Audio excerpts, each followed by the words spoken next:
తెలంగాణ మీద జరుగుతున్నటువంటి దాడి గురించి మాట్లాడుకోవాలి. తెలంగాణలో కూడా దాడి జరుగుతూ ఉంది.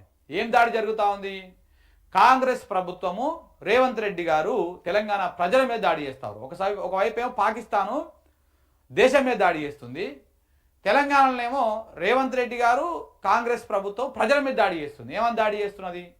అక్కడనేమో అమాయకుల ప్రాణాలను పొట్టన పెట్టుకోవడం కోసం, దేశం మీద దాడులకు పాల్పడడం కోసం పాకిస్తాన్లో ఉన్నటువంటి ఉగ్రవాదులు దేశాన్ని ఆగం చేయడం కోసం ప్రయత్నాలు చేస్తూ ఉన్నారు.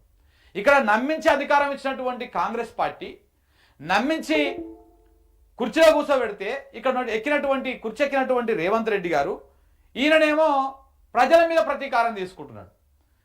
ఎట్లా ప్రతీకారం తీర్చుకుంటున్నాడు? ఏ రకంగా ప్రతీకారం తీసుకుంటాడు చూసాం కదా మనం.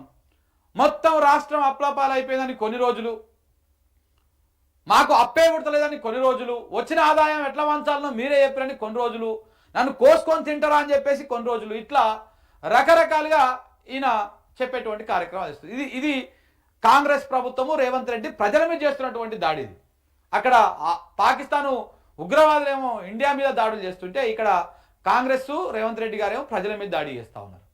ఈ రకమైనటువంటి డోకా బాచా ముచ్చట్లు చెప్పుకుంటా ఈ రకంగా అది చేస్తా ఉన్నారు.